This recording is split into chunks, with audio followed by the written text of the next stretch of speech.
letters all the time, and some of it is amusing in a sort of way. I got a letter recently that said that he listened to me on the Bill Moyers show. I don't know how many of you heard my interview by Bill Moyers. Thank you. But I listened to it and I was amazed at how intelligent I sounded. You know, always surprises me. And he said he was amazed at how intelligent I sounded, and that he liked what I said on account of he too was highly intelligent and rational, etc., etc. But his heart broke when I began to knock mysticism on account of he thought that mysticism was great stuff. And I glanced over the letter and filed it appropriately. I also get letters which tell me that I'm very crude in making fun of religion, and I ought to understand that it's only religion that can make fun of science, not vice versa. And I filed that. But then I get a letter that causes me to think. And here's how that happened. I had written an article on the greenhouse effect. It was a year-end article. They wanted me to pick out the most important scientific event of 1988. And I really thought that the most important scientific event of 1988 would only be recognized sometime in the future when you get a little perspective.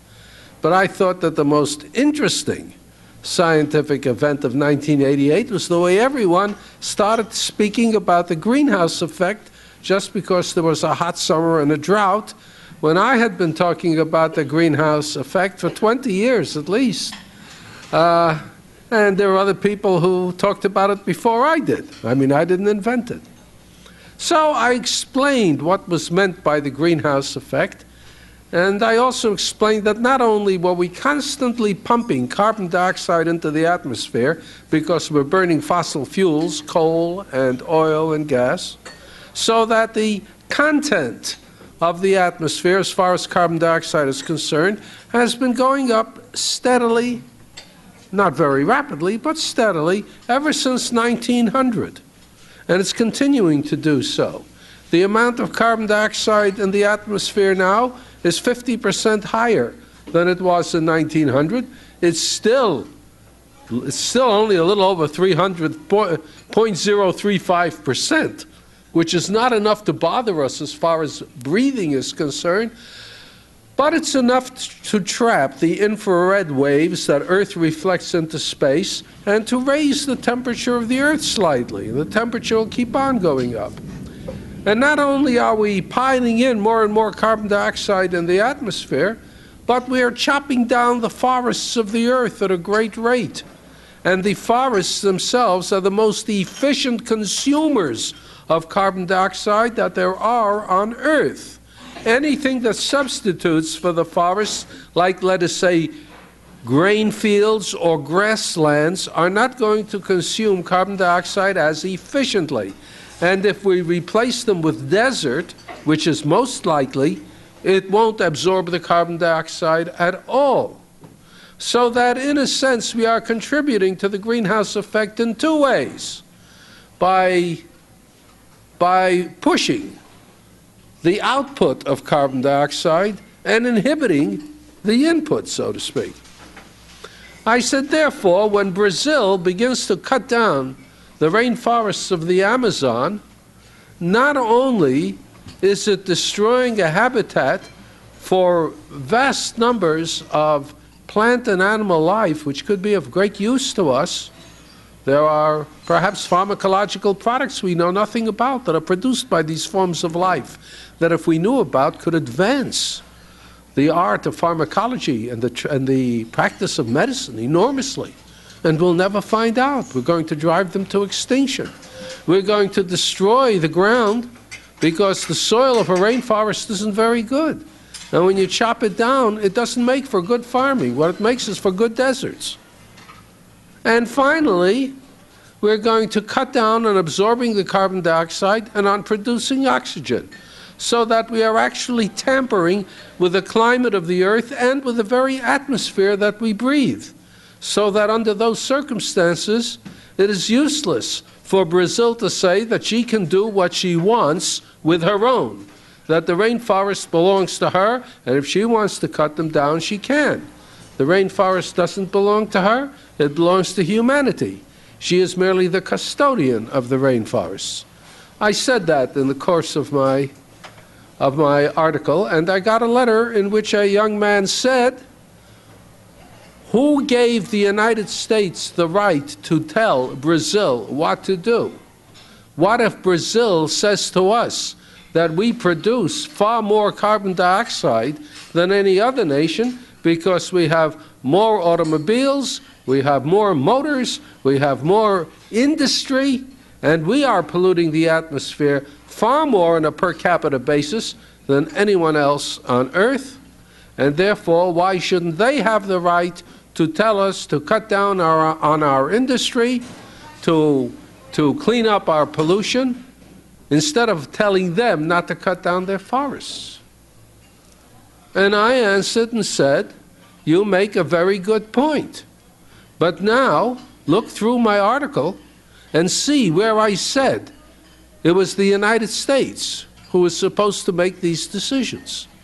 I didn't say anywhere that it was the American right to police the world or to tell them what to do.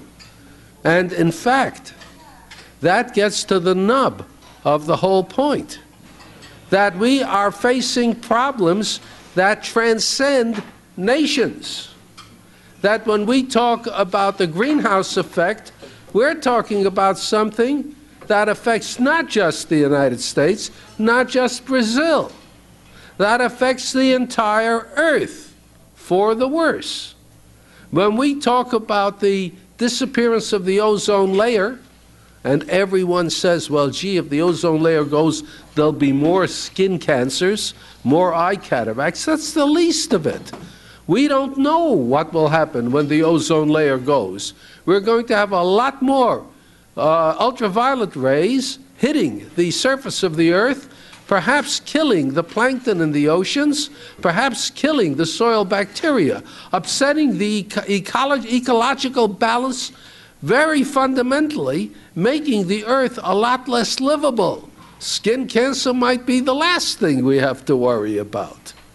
Or as someone else says, well, it just means you go out with a sunshade, you put on suntan oil. That's for human beings, of course. We go around doing the same to all the little bacteria in the soil and so on.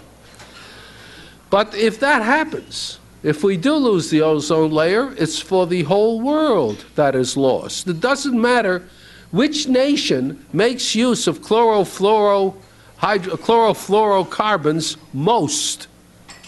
We all get it. If the population goes up to the point where we destroy the resources of the Earth, it doesn't matter which nation is most populous, we all get it in the neck. If we have a nuclear war that produces a nuclear winter or a fallout that kills people everywhere, it doesn't matter who started the war, it doesn't matter at whom the nuclear bombs were aimed, we'll all get it. You can go through the entire list of dangers that face humanity, and the very point of the whole thing is that they face humanity and not any one section of it. And therefore, I might say in passing that this should be of peculiar interest to humanists. I have always thought that the reason we're called humanists is that we're involved with human beings as opposed to the supernatural, the existence of which is dubious at best. But if we are going to be interested in and involved with human beings, then I fail to see anything in the name that distinguishes between one set of human beings and another set. We are all human beings. If there's one thing that is biologically certain about the human species, is that it is a human species, one species. The similarities among us are enormous. The differences are trivial. The differences between the chimpanzee and the human being is less than you might think. It has been calculated that only 1% of the genes in humans and chimpanzees are different. But that 1% makes for two different species, quite different species. And that between varieties of human beings is not only less than 1% difference, but far less than 1% difference. So that it is trivial. And when we think of what human beings have done to each other on the grounds of such trivial reasons, we have to shudder at history and think that it is criminal for all of Earth now, not to be humanists, because now, when all human beings are facing the same problems, and these problems are life and death problems, they go to the root of the viability of the planet itself, and in order to solve these problems, in order to make sure not just that our progeny will be prosperous, that our progeny will be peaceful, but that our progeny will live. To go to the solution of these problems, we cannot expect that this will be done by individual nations. We do not any longer live in the 19th century. In the 19th century, when nationalism was in its heyday, it was possible for a single nation to believe it could make itself prosperous without reference to the rest of the world. That if it had a war, and if it was a quick war, it could recompense itself for all damages by smiting and squeezing the defeated nation. That it could get indemnities, that it could take. This is not possible anymore. It is no longer possible to have a war in which the damage done is not far greater than any nation can afford, in which it is even possible or conceivable that one nation may win if the world as a whole loses. We have become so small. The world has become so fragile. Our weapons have become so powerful that we cannot use those weapons any longer, that we cannot subject the earth to the tortures we can now inflict upon it. The only way we can solve a problem is by a human solution, a totally human solution, an international solution, a cooperative solution. It is important that the world get together and be sufficiently a unit to face the problems which attack us as a unit. The problems with the ocean, with the atmosphere, with the soil, with the population, with pollution, with anything you want to aim, do not distinguish among us. How then can we distinguish among ourselves? There must be some way of getting together and of deciding not that the United States will tell Brazil what to do, not what Brazil will tell the United States what to do, but what the people of the earth will tell themselves they must do. We have no difficulty applying this principle to the United States itself. We don't say that New York hasn't got the right to tell California what to do, that California hasn't got the right to tell Florida what to do. When it comes to international trade, when it comes to any facet of national life that rises above the parochial needs of cities and states, the federal government tells all the states what to do, and the federal government can do it because it consists of representatives from all the states. Well, what we need is some sort of federal world government, and the only problem is how we manage to do that. Is it absolutely necessary that the door be held open?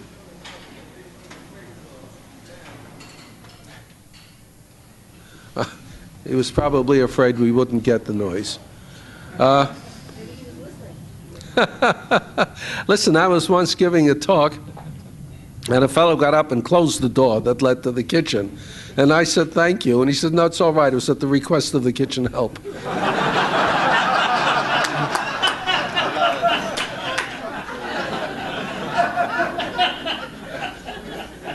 Now you think I've forgotten where I was, right? I haven't. Now the question is how we can possibly arrange this. Because, of course, we live in a world which never forgets the wrongs done it. Every nation remembers a particular time in its past history when it was at its maximum extent, and that it considers its natural boundaries. So naturally, the natural boundaries of all the nations overlap. And every nation has had some of it stolen by its neighbors. They never forget. They never forget the wrongs done it. They never forget the injustices. You can go and find your own homeland again after you've been away from it for 2,000 years and others have been living there. You can keep up a fight for centuries over things that are centuries old. How are you going to get everyone to get together despite this? Well, there are two ways in which this can be done: the carrot and the stick. And now you'll notice that this is not something new that you've never heard of before. This is well known. Now the stick is the fear of danger, the fear of destruction. And it works. It works fine. For 40 years now. For 40 years we've been engaged in a Cold War between the United States and the Soviet Union, which sometimes lightens up and sometimes grows more severe. I have never quite understood, incidentally, the meaning of the word Cold War. That means as opposed to a hot war. In a hot war, you throw weapons around. In a Cold War, you make nasty speeches. Well, in that case, a Cold War is much better than a hot war. But then every once in a while, when things lighten up a little bit, they say the Cold War is thawing. But that means it's getting warmer. And that sounds like it's bad. I mean, they say the Cold War is cooling down even further. So this is what you call metaphorical mishigas.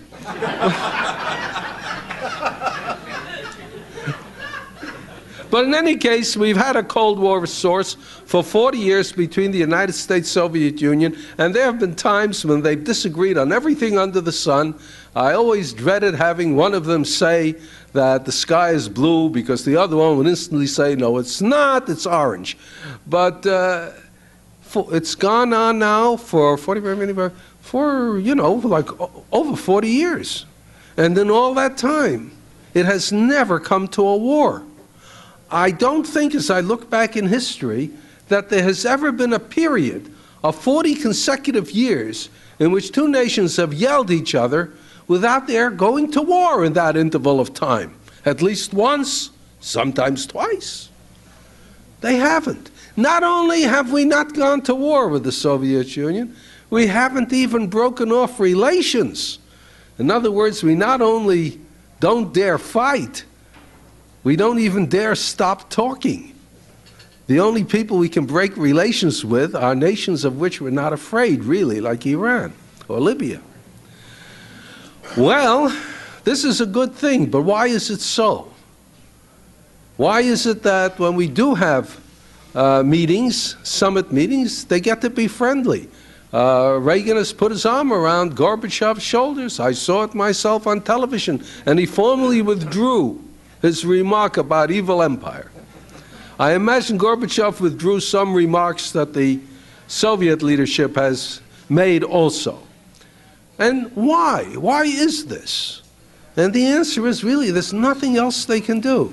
There's no way in which we can really fight a war with the Soviet Union. It doesn't matter whether we hit them or they hit us or we hit each other.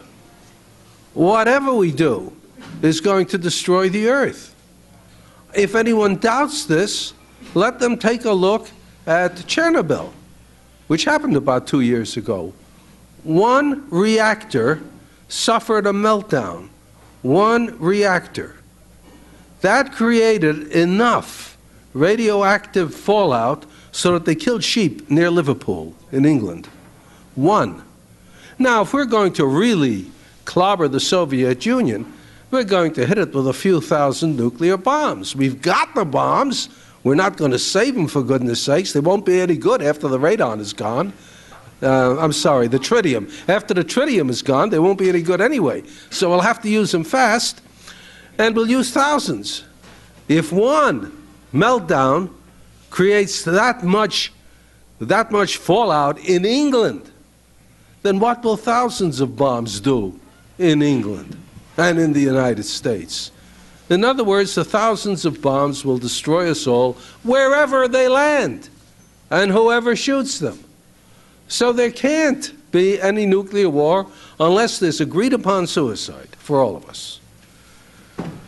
Well, if that sort of thing goes on, obviously the nations are going to cooperate. And as a matter of fact, they're doing it in more ways than they're willing to admit. We cooperate on the weather, for instance. We let each other have information needed for the weather. We let each other have information that we learn in space where we can convince ourselves it doesn't involve national security.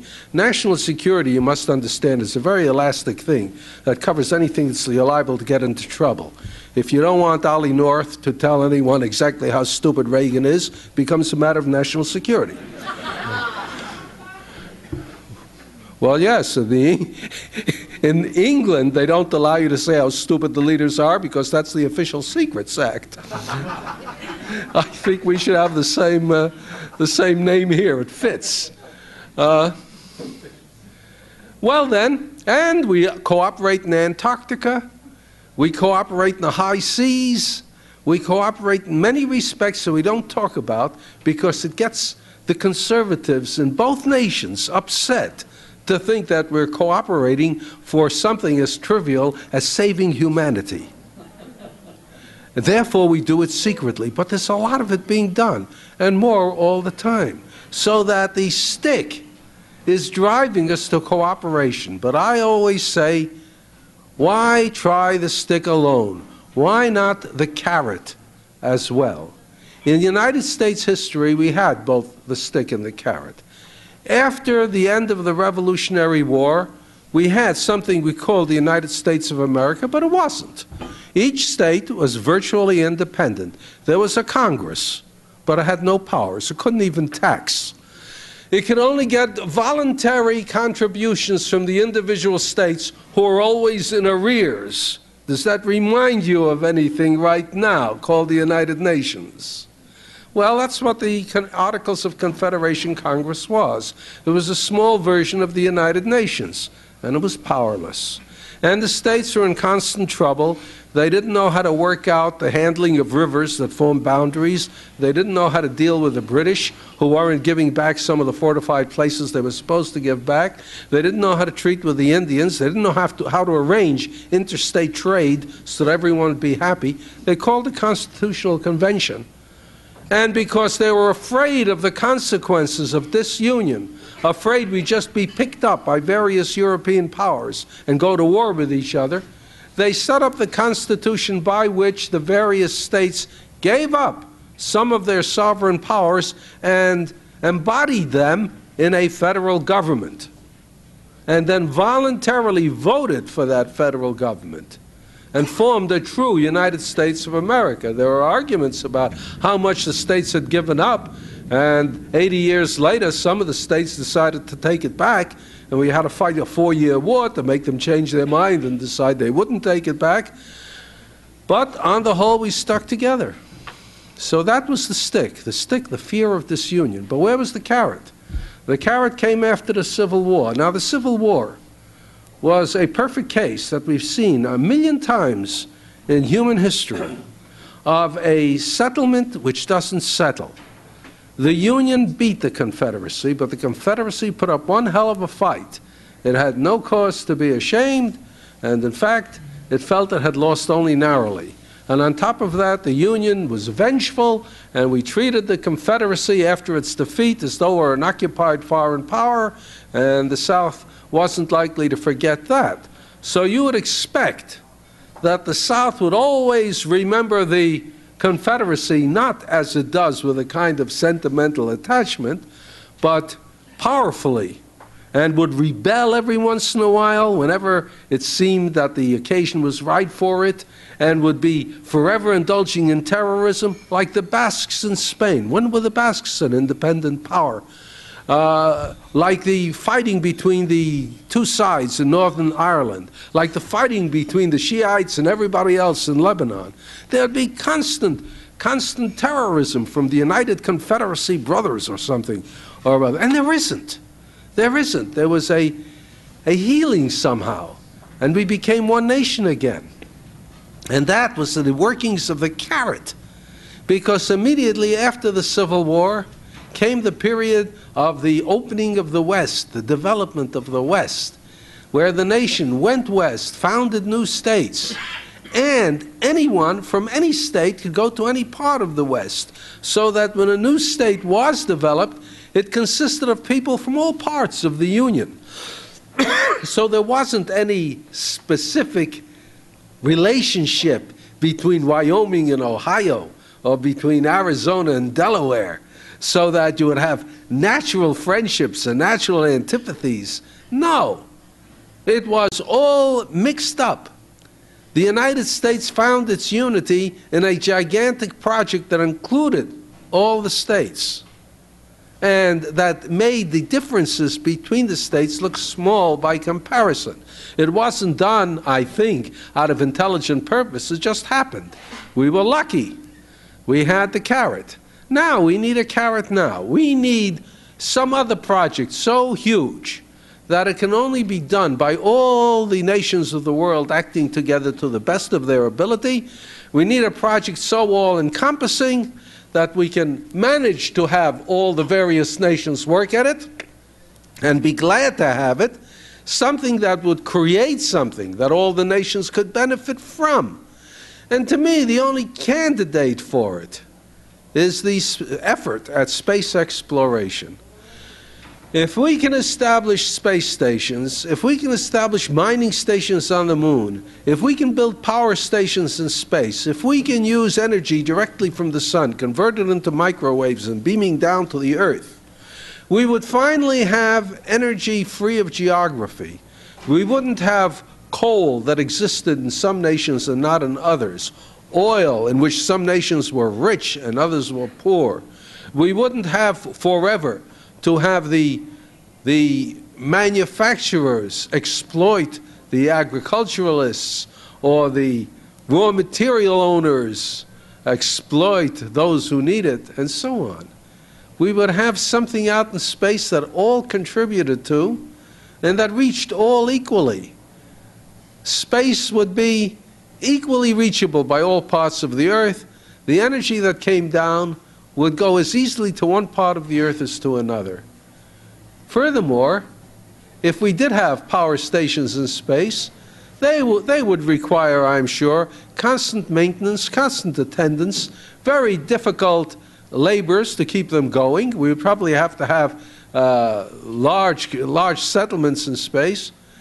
Any disturbance on Earth, anything that would keep the Earth from concentrating on space, would endanger the energy supply for the entire Earth.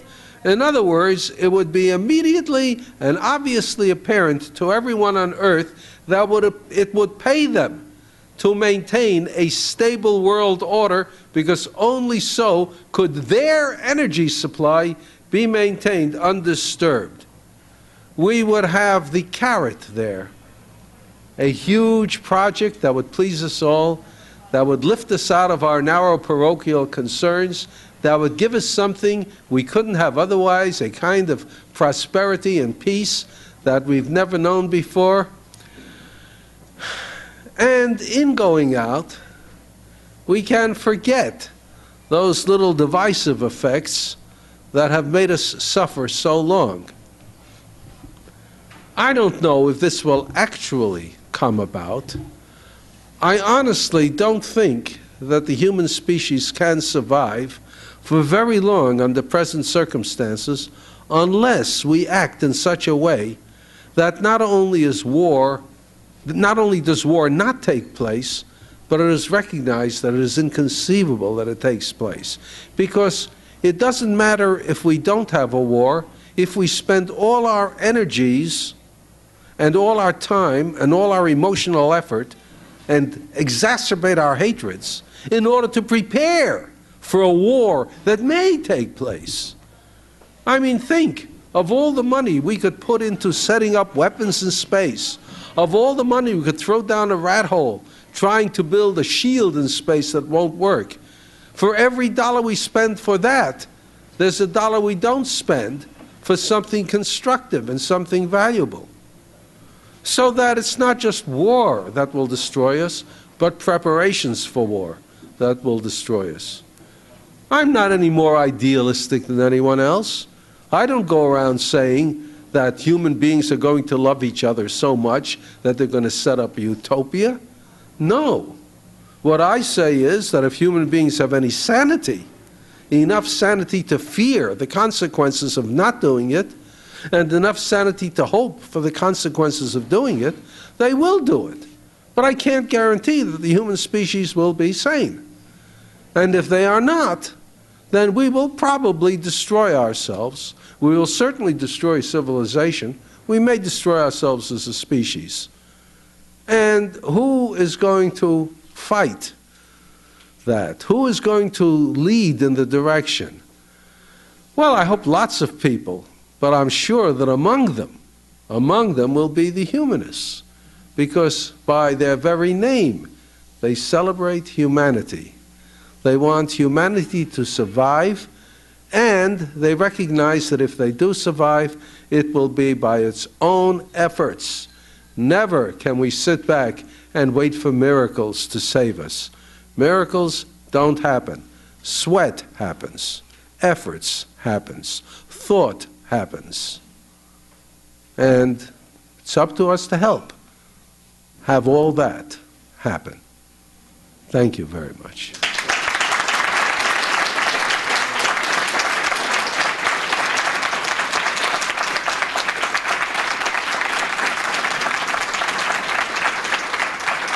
Thank you. Thank you. I don't know if you want to ask any questions or if there's time for any questions, but if there is time and you want to, I shall try to answer a few until such time as I collapse anyway. I've often thought that there are two reasons why there shouldn't be any questions. One is that nobody wants to hear me talk anymore.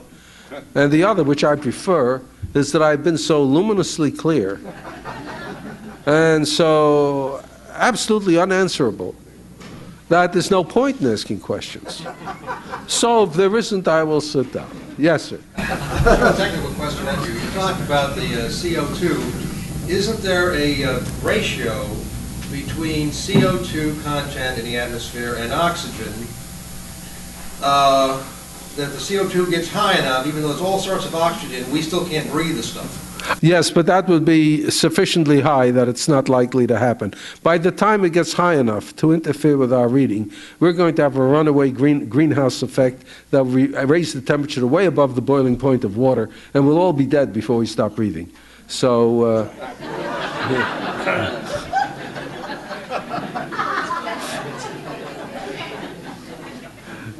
yes, sir. What about all the conflicting economic interests needed to be put aside to put your plan into effect? Well, you know, when the states set up the Constitution, there were conflicting economic interests there too. The interests of commercial New England were not at all those of plantation in the South, and we had to continually compromise, even in the midst of hard words. In 1832, at the time of the Tariff of Abomination, South Carolina threatened to secede from the Union then, and Andy Jackson threatened to invade it and give them what for.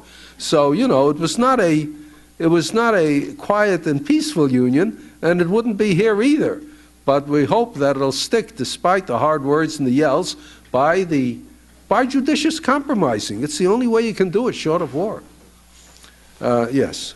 Would nuclear disarmament, the absence of a carrot, remove the stick that has kept us at peace for 40 years? Well, I'm hoping that we will have enough brains to reduce the nuclear weapon load, if only to avoid giving anyone the temptation of it. And I feel very good. I feel very good about this business about tritium. We have spent years and years and years worrying about the nuclear stations that are attempting to produce energy for peaceful uses. And we haven't even thought that there were also nuclear plants which were manufacturing nuclear weapons. We didn't dare think about that because that was national security. Now we know that they're even more dangerous than the others. We're not going to replace them in a hurry. We're not going to replace them cheaply. It's going to take us years and billions of dollars, and we're always going to be worried about their safety. And I'm hoping that people are going to get tired of having to worry about nuclear weapons that are dangerous to everybody and the salvation of nobody. And they'll give it up simply because it's too dangerous to have them around, not for the enemy, but for ourselves. But there you're fighting something difficult, because there are always people who would rather have their revenge even though the heavens fall. You know, there are people who are willing to see all of humanity destroyed if only they can see the enemy go down the drain 5 minutes sooner. Yeah, that's called insanity, by the way. Yes. It seems to me that science fiction, science, and public policy have gotten very, very complicated together. And it seems to me that science fiction has gotten more exciting than science, and science policy has gotten fictionalized. It seems to me you're a major player in this game. I'd like to hear you think about that. Well, I tell you, I am told that, in the first place, we happen to have a president for a few more days who has never really been noted, if you don't mind my violating national security, who has never really been noted for his intelligence. He believes what he is told, if what he is told fits in with his rather primitive notions. And apparently there were some science fiction writers in California who wrote him letters about what we now call the Star Wars defense. And this may have influenced him. Now, I'm not saying entirely, because Teller also had a great deal of influence. Teller, boy, he's the nearest thing to Dr. Strangelove anyone ever invented. But in any case, the science fiction people may have contributed a little. It would not surprise me in the least. So that we have the Star Wars thing, which has always been a flop, will always be a flop, will cost us God knows how many billions before anyone has the courage to stop it. And in that respect, we can see that science fiction does damage. On the other hand, it was science fiction that inspired the early Rocketeers. All the early Rocketeers first grew interested in rocketry as a result of their reading of H.G. Wells. Willie Ley said so, Werner von Braun said so, and Robert Hutchings Goddard said so, so that we might say that one of the reasons we managed to land on the moon as soon as we did was because of science fiction. So like everything else, there's good and evil. Yes, sir. Astrologists were able to influence why not science fiction? That's true, but I'm not sure that Nancy is interested in science fiction. She's interested in astrology. She's a good wife for him, yes. Sort of matches. This is not a technical question. You're asking us in some ways to think of ourselves as thinking about the species rather than ethnicities and nationalities. Mm-hmm. And I think that's great. But I have a conflict with that because there are so many people, especially in a city like ours, who are losing touch with their roots and with their ethnicity and their national feelings and language and culture. And one of the reasons we have so much alienation and so much anomie is because this is disappearing. And people are feeling fragmented. They don't have the roots that they need to have some kind of inner integrity and inner sense of community. And I wonder if it's possible to really give that up and move towards this sense of a species to save ourselves, or whether we give up too much in that. Well, you know, it's, I can't really get inside other people. I can only get inside myself. I was born in the Soviet Union.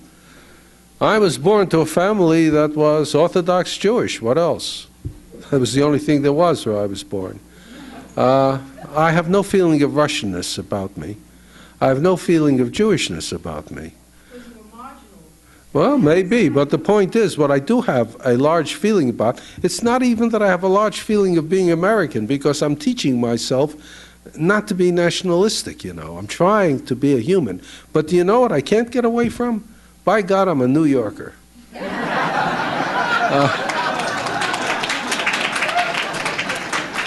I mean, I can't bear when people say nasty things about New York, you know. But that's something to give me a sense of roots, that's all. But, you know, these roots are not in the genes. These roots are not something you're born with. These roots are something that are manufactured out of your surroundings. I mean, here in New York, you can be of any of a variety of ethnic backgrounds and be diehard Mets fans, or diehard Yankees fans, or diehard some other games. I understand there's other games besides baseball. I never heard of them, but they... Pardon me? Yes, well, also, in other words, we can manufacture roots if we want, and I'm sure that people will always find themselves ways of differentiating from others. When I was a kid and I lived on Miller Avenue, I knew one thing: the kids from Bradford Street, which were this next block, were much inferior to us. And when you met a new kid, you want to know if it's from Miller Avenue from Bradford Street. But the point was, we didn't at that time fight gang wars. This is the point. Not so much the manufactured ethnicity, the feeling yourself a part of a greater whole, but where you start thinking that the only way you can prove the value of the greater whole is by violence. This is what we can no longer afford. Except for that, if we're just willing to be proud of ourselves, there's nothing wrong with that. I think we've got time for one more. Okay, one more, right there. The greenhouse effect is something that's troubled you for 20 years. It's troubled a lot of us for less than that. My question is really this. We can talk about humanity working together to put a stop to this thing that's going on in Brazil and other parts of the world. There's another front that I think as humanists we should address, and I'd like your comments on it. And that is the assistance to science to do something to counteract what's taking place in the greenhouse effect. They're talking about shooting spears into the atmosphere in order to combat some of the things that are taking place. Realistically, to get people to talk about it and to do something can take a long time. What is your opinion regarding the activity that we could do to support science to counteract what's taking place in the atmosphere? Well, there have been ideas. The Times, about a couple of months ago, ran a page in the Tuesday Science section in which they spoke about the far-out ideas that some scientists have had that might be helpful. Well, when you have these speculative ideas, usually they're impractical as first stated. But sometimes they have some nub that can be used. I mean, when Leonardo da Vinci talked about elevators and airplanes and things and tanks, none of the things he drew would actually have worked. But eventually, something along those ideas did work. Of course, it took something like 350 years before they did, and we don't have that much time, but we could work faster now too. The greenhouse effect isn't going to kill us next year. I mean, we've got decades before it gets really bad, and maybe in that time we can do something about it. But what you say is also correct, that we've got to support science with the accent on constructive solutions to our problems and not on just how to kill our enemies with a bigger bang. And whether we're sane enough to do that is also a good question. Okay, thank you very much.